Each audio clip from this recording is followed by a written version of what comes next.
Hi scholars, this is Mr. Sheeline. This is now a video recording from my apartment. This is my cat Wick, he's the one with thumbs, as you have all talked about. This is my wife Amanda.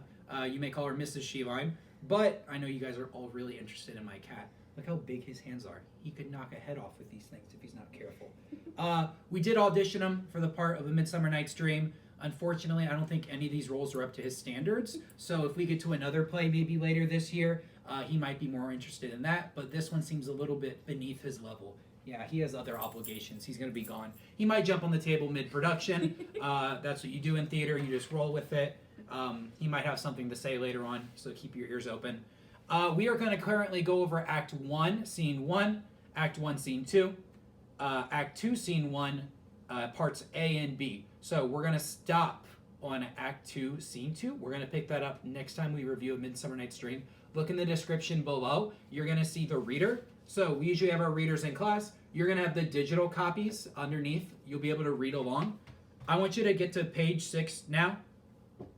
Pause here for a moment. Make sure. Scroll down. Click the link. And you're just going to scroll down a little bit. The page 6 looks just like this. We're just going to review from the beginning of the play. Try and see if a two-person production of this works. Unfortunately, I don't have all you guys to be my little actors today. So Mr. Sheeline, as usual, is going to steal all the big, meaty parts for himself. You know how much Mr. Sheeline loves being bottom. If there ever was a person that wanted to be an annoying actor and have his head turn into a donkey more, it would be me. So we are on Act 1, Scene 1. I'm going to read the stage directions. Mrs. Sheeline's going to read a couple of the other parts. So I want you tracking along with both of us. But you also can just leave this open while you're reading and then listen to us. We're not reading the summaries. We're just going to be reading the scripts because I think most of us are familiar enough with it, but I want you to hear that language a little bit more. Athens, the palace of Theseus. Theseus and Hippolyta enter. Aegeus, Hermia, Lysander, and Demetrius enter. The entire Athenian squad is here. Happy be Theseus, our renowned duke. Thanks, good Aegeus. What's the news with thee? Full of vexation come I, with complaint against my child, my daughter Hermia. Stand forth, Demetrius, my noble lord. This man hath my consent to marry her. Stand forth, Lysander, and my gracious duke. This man hath bewitched the bosom of my child. Remember, scholars, we talked about bewitch. If you're bewitching someone, you're tricking them. Think of like a wizard or witch bewitching someone. They're casting a trick on them. He thinks that Lysander has tricked his daughter into falling in love. Flipping to page 8. With cunning hast thou stolen my daughter's heart, turned her obedience, which is due to me, to stubborn harshness. And my gracious duke, I beg the ancient privilege of Athens. As she is mine, I may dispose of her, whether shall be either to this gentleman or to her death, accordance to our laws. So Dad's not happy. Dad's saying she either listens to me or she dies. That's our Athenian laws. You don't disrespect your father, apparently. Sorry, I guess you have no choice. Our duke. What say you, Hermia? Be advised, fair maid, that your father should be as a god. Demetrius is a worthy gentleman. And then as Hermia.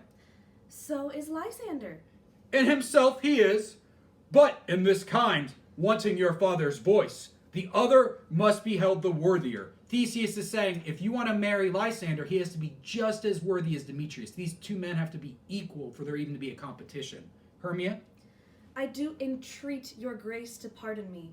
I know not by what power I am made bold, but I beseech your grace that I may know. The worst that may befall me in this case, if I refuse to wed Demetrius. Hermia wants to know, what's the worst that's going to happen if I don't do this? Give it to me straight, Theseus. I need to know what's the worst that's going to befall me. Theseus says, either to die the death or to abjure forever the society of men. You either die or you abjure. If you track on page 11, we have our vocab for each page. Abjure is stay away from. You have to stay away from forever the society of men. It means she has to go away. She has to be a nun somewhere. She has to be a hermit, cannot interact with any more people. You either die or you basically disappear. So I will grow, so live, so die, my lord, ere I will marry with Demetrius. Take time to pause. And by the next new moon, remember a new moon at that time, we would have considered around 2 full weeks. Upon that day, either prepare to die for disobedience to your father's will, or else to wed Demetrius as he would. Relent, sweet Hermia, and Lysander yield thy crazed claiming of my certain right. Flipping to page 12. So, Demetrius is saying, everyone calm down. Just do what we want. I don't want anyone to die about this. Here's Lysander's comeback. You have her father's love, Demetrius. Let me have Hermia's. Do you marry him? He's basically saying, her dad already loves you enough. Why don't you two go get married and I can marry the daughter? Aegeus? Scornful Lysander, true he hath my love. And what is mine, my love shall render him. And she is mine, and all my right of her I do estate unto Demetrius. Aegeus is saying, I've already made my decision, you scornful Lysander. He's so mean. I don't want my daughter marrying someone like that who just attacks people verbally. I want to give everything to Demetrius, not him. Lysander's comeback is this. We want to find out about his family. I am, my lord, from family good as his, as rich in land. My love is more than his, and which is more than all these boasts can do. He's just bragging. He doesn't have it. I am beloved of beauteous Hermia. Demetrius, I'll declare it to his face, made love to Netter's daughter Helena, and won her soul. And she, that sweet lady, dotes upon this wicked and unfaithful man. Lysander just gave him the skinny. Lysander's saying, I've already seen Demetrius out there with other girls. He has a side girl he's kissing on the side. He knows for a fact he saw them. Why is Demetrius trying to marry this other girl if he's already leading other ones along? He's not a faithful man. That alone should stop this marriage. Flipping to page 14. I must confess that I have heard so much, and with Demetrius thought to have spoke thereof. But being overfull of self-affairs, my mind did lose it. But Demetrius come, and come, Aegeus. You shall go with me. For you, fair Hermia, look, you arm yourself to fit your fancies to your father's will, or else the law of Athens gives you up. Demetrius and Aegeus go along. Theseus is saying that, look, this is a problem for your family. You have to figure it out, Hermia. You have to make a decision. He's not going to help her and help her cheat the system. You have to decide if you're going to let love be your death or if you're going to father the rules of the city. There's no in between. And then her father, Aegeus, says, with duty and desire, we follow you. So Aegeus and Demetrius go along with Theseus for a little private conversation. Theseus, Aegeus, Demetrius, and Hippolyta exit. It's the end of our Athenians for right now. Go ahead and flip ahead. We're going to flip to page 20, Act 1, Scene 2. We're going to see the introduction of our workmen. We're going to have Bottom, Quince, and the rest of them. They're planning a play. So try and remember, why are they planning this play in the first place? What event is going on? So we know that Theseus with Hippolyta is planning a big wedding, right? And if you are an actor at that time, they don't go out looking for you to perform. You don't go out and hire a DJ for a wedding. You let someone come to you, and if they perform well enough, they get a reward. It's like now, if you wanted to go impress a king or someone very fancy, you would prepare something yourself. So hopefully they notice you and remember you, and you want to get in their good graces.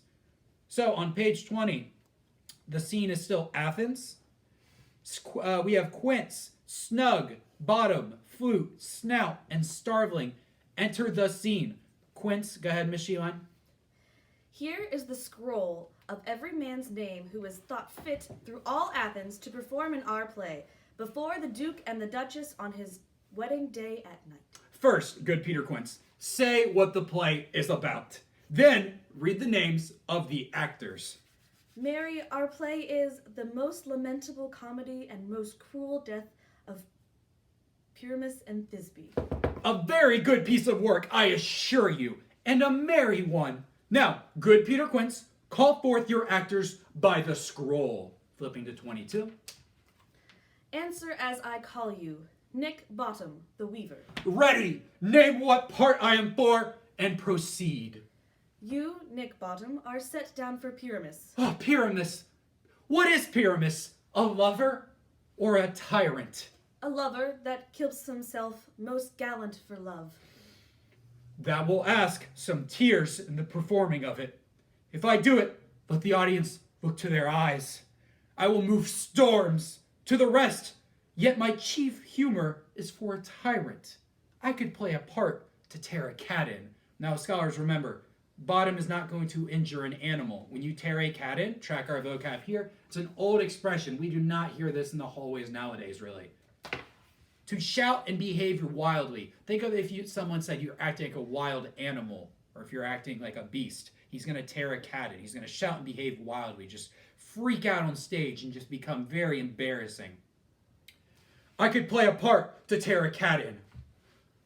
The raging rocks and shivering shocks still break the locks of prison gates. This was lofty. Now name the rest of the players. This is a tyrant's vein. A lover is more condoling. Page 24. Francis Flute, the bellows mender. Here, Peterkins. Flute, you must take Thisbe on you. What is Thisbe? A wandering knight? It is the lady that Pyramus must love. Nay, faith, let not me play a woman. I have a beard coming. Let me play Thisbe too. I'll speak in a monstrously little voice.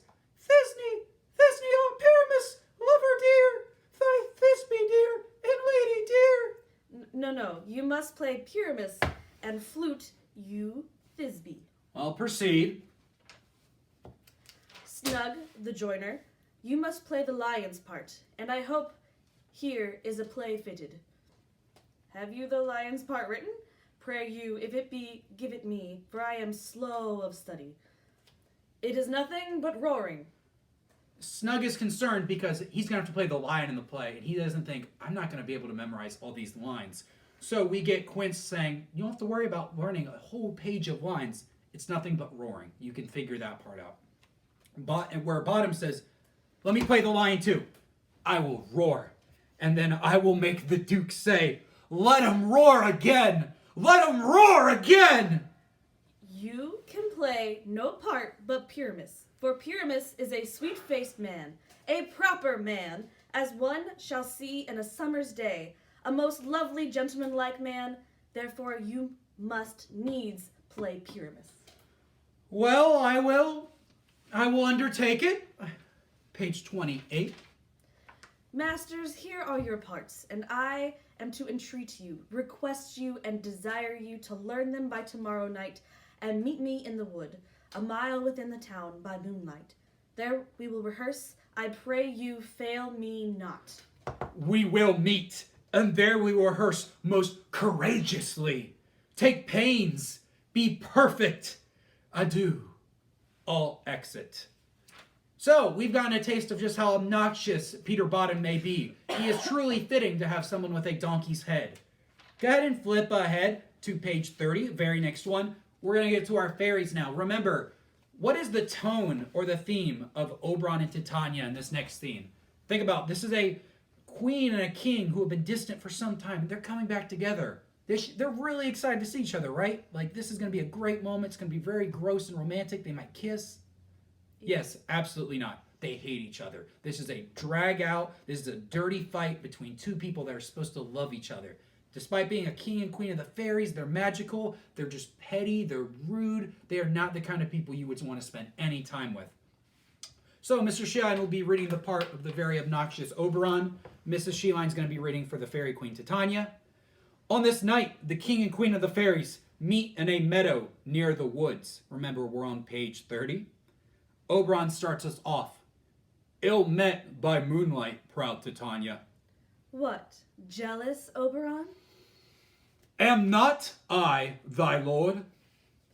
Then I must be thy lady. Why should Titania cross her Oberon? I do but beg a little changeling boy to be my henchman. So track on page 33, we have two old vocab words from week before last.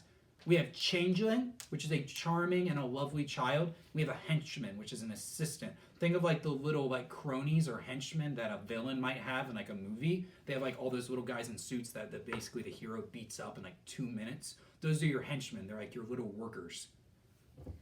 Set your heart at rest. The fairyland buys not the child of me. Give me that boy, and I will go with thee. Not for thy fairy kingdom.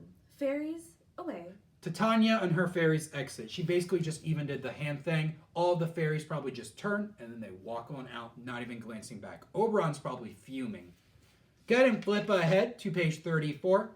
We have more of their argument. They get back together. They meet in the woods outside of Athens on page 34, Act 2, Scene 1a. Oberon. Why should Titania cross her Oberon? I do but beg a little changeling boy to be my henchman. Is that so much to ask? Set your heart at rest. The fairyland buys not the child of me. His mother was a priestess of my order, and in the spiced Indian air by night, full often hath she gossiped by my side. But she, mortal, of that boy did die, and for her sake do I rear up her boy, and for her sake I will not part with him. So try and remember, why is Titania not going to give away this boy? What is her motivation in the play? We know that her motivation or objective is to keep the boy. Why does she want to keep it away? What connection does she have? Is this some random child she found? So track the lines. And in the spiced Indian air by night, full often has she gossiped by my side. His mother was a priestess of my order. Titania knows the boy's mother. It was a priestess of her order. An order is like a group. This is someone that worked and worshipped the fairy queen. And Titania had apparently gossiped with her. They had talked before, you know. If you ever had that conversation with a friend where you guys stay up way too late just like talking or something, that's that kind of friend. They were very close. So when she died, she felt like, well, yeah, I got to take care of her son. It was someone close to me. I can't just give him away. Go ahead and flip to page 36. How long within these woods intend you stay? Perchance till after Theseus's wedding day. If you will patiently dance in our round and see our moonlight revels, go with us. If not, shun me, and I will spare your haunts. Titania's saying, look, we're fighting. You got two choices. Option 1, you come with me to the wedding. We all dance. We have a good time. Remember Theseus the Duke? He's getting married to Hippolyta. Just go to that wedding. Everyone will be nice and calm. Or shun me. Don't talk to me. Otherwise, we're going to keep fighting in these woods. So either you go with me to that wedding or just ignore me, put me on block, stay away. Oberon, give me that boy and I will go with thee. Not for thy fairy kingdom. Fairies, away. We shall chide downright if I stay longer. Titania exits with her train. Chide, remember, is fight. On page 37 our vocab, chide is to fight. Titania's saying they're going to come fists out. They're going to get into an actual fight if she stays there talking to him. That's how annoyed and frustrated she is. Now we just have Oberon and Puck. Well, go thy way. Thou shalt not from this grove till I torment thee for this injury. She's not going to get to go anywhere till he gets his revenge. That's how upset he is. My gentle Puck, come hither. Thou rememberest that very last time I saw, but thou could not, Cupid, all armed, a certain aim he took, and he loosed his love shaft smartly from his bow. So I've seen Cupid recently out in the woods shooting a random arrow off. Where did that arrow land? Get to page 38, very top. It fell upon a little western flower. It's been struck by Cupid's arrow. Before it was milk white, now purple in love's wound. And maidens call it love in idleness. Fetch me that flower, Puck, that herb I showed thee once. The juice of it on sleeping eyelids laid will it make or man or woman madly dote upon the next live creature that it sees. Fetch me this herb, and be thou here again, ere the Leviathan can swim a league. He's saying you better get that plant and get back here quick. Otherwise, a Leviathan can swim a league. Leviathan was a previous vocab word. It means sea monster. Think of like a monster coming out of the ocean, like a giant serpent. And it can swim a league. A league is a measurement. It's 3 miles. He's worried that some Leviathan's going to come back really quickly. He's talking about his wife. He just called his wife a giant sea monster who's going to sneak back up on him. As someone who is married, I would not call someone a Leviathan that I lived with. Otherwise, I would not be married. Puck. I'll put a girdle around about the earth in 40 minutes. A girdle. Put a girdle around. If you look on our vocab, it's another old expression. It means fly all the way around. A girdle is basically an old-timey expression for, it's a belt. So he's going to fly and put a girdle around the entire earth. He's going to do a whole belt around the earth. Puck exits, having once this juice. I'll watch Titania when she is asleep, and dropped the liquor of it in her eyes. The next thing, then she waking looks upon, flipping the page. What's going to happen when he puts this love potion in her eyes? Be it on lion, bear, or wolf, or bull, on meddling monkey, or a busy ape, she shall pursue it with the soul of love. And here I take this charm from off her sight, as I can take it with another herb. I'll make her render up her page to me. But who comes here? I am invisible, and I will overhear this conference. Demetrius and Helena enter, and Oberon listens. So Oberon, he's going to get revenge. He's going to embarrass her. He's going to make her fall in love with the first thing she looks at. Be it on lion, bear, wolf, or monkey. He actually hopes it's an animal. It'd be way funnier if his wife fell in love with an animal. What's he going to do afterwards, though? Track that page. We still have our answer. It's after she shall pursue it with the soul of love. So what's he going to do after he's embarrassed her? And here I take this charm from off her sight, as I can take it with another herb. There's another flower that can mix this and fix it. So one flower goes on her eyes, makes her fall in love. The other flower can fix it. Easy breezy. Nothing to worry about. Go ahead and flip ahead now to page 46. The last scene we're going to read is Act 2, Scene 1B. This is just Fairy and Puck. Remember when we wrote about 21st century fairies and the kind of like mischief and shenanigans a fairy gets up to? We're going to be talking about all the ways Puck is famous. He's a really popular fairy at this time. He works for the king. He gets into more trouble than anyone else. He's really crafty and clever, so everyone thinks he's like a celebrity. So if you're a fairy going through the forest and you see Puck, it's almost like you're walking down the street and you just saw some like really famous celebrity. Fairy, go ahead and start us off on page 46. Either I mistake your shape and making quite, or else you are that shrewd and knavish sprite, called Robin Goodfellow, are you not he, that frightens the maiden of the villagery? Skim milk and sometimes labor in the quern, and bootless makes the breathless housewife churn, and sometime make the drink to bear no barm?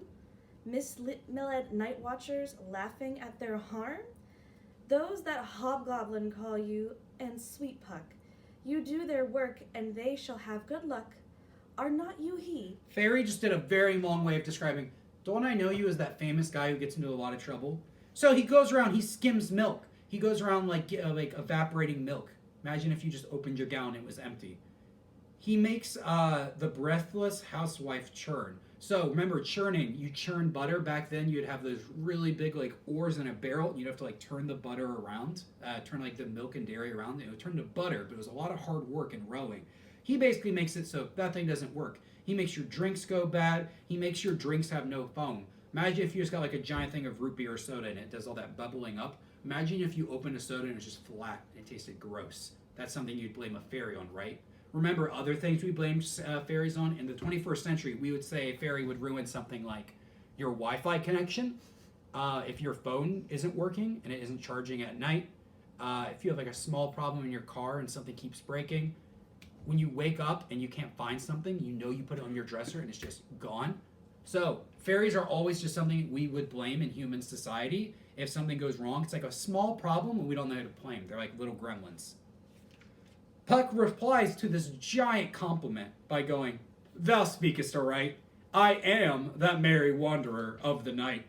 Page 48.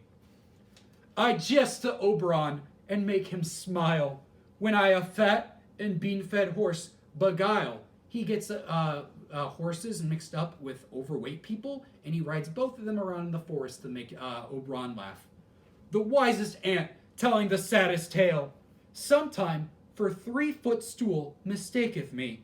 Then I slip from her bum, and down topples she. Sometimes I turn to like a little stool, like a little thing for someone to sit on, and right when they go to sit down, yoink, I just disappear and they fall flat on their butt. That's something we would even do nowadays. It's not nice, but think of when someone pulls a chair out from under someone. It's really funny to everyone else, even if it hurts the person. So he's not necessarily the nicest trickster. And tailors cry and fall into a cough, and when the whole choir holds their hips and laugh, they increase in their mirth and sneeze and swear. Mirth means happiness, So look on page 49, we have merriness and laughter. If someone is full of mirth, they're full of happiness. They increase in their mirth and sneeze and swear. A merrier hour was never wasted there. But room, fairy, here comes Oberon. So back up, my king's coming in, I got important things to do. He's basically shutting off his fan club before someone walks in. Imagine like a basketball player walks out, he sees like all these fans walk up, he's like, yeah, I'll give a couple autographs, and eventually, you got to get out of here. I got important things to be doing. So for right there, we're actually going to stop for today. We got all the way to Act 2, Scene 2. We're going to pick up on Act 2, Scene 2 next week. We'll continue reading on. That one's a little bit longer. It's when we start to see some of the Athenians fall in love with the wrong person, like Lysander making a big mistake, and especially Puck makes an even bigger mistake. He can't tell people apart. In the meantime, though, this video is going up on a Thursday or a Friday. When we come back together next Monday or Tuesday on our video, I want you not to have finished reading the play. I want you to go back to your packet. I want you to find passage 2 and 3. In my last video, we went over passage 1. Make sure you have read both of them, you've done the multiple choice, and I want you to start the 3-paragraph essay that's at the end of that passage. Because when we come back, I'm going to go over the questions, and we're going to go over what makes a good essay response. Because a big part of your essay grade on the state test is going to be able to, is this a 5-point response? Is this a 4-point response? I'm going to go through the rubric with you, and I want you to compare yourself to it so you know that what you might have to include for next time. In the meantime, scholars, you guys all know how to reach me. You have my contact information. Reach out to parents, but make sure you have passage 2 and 3 ready for next time. Everyone stay safe.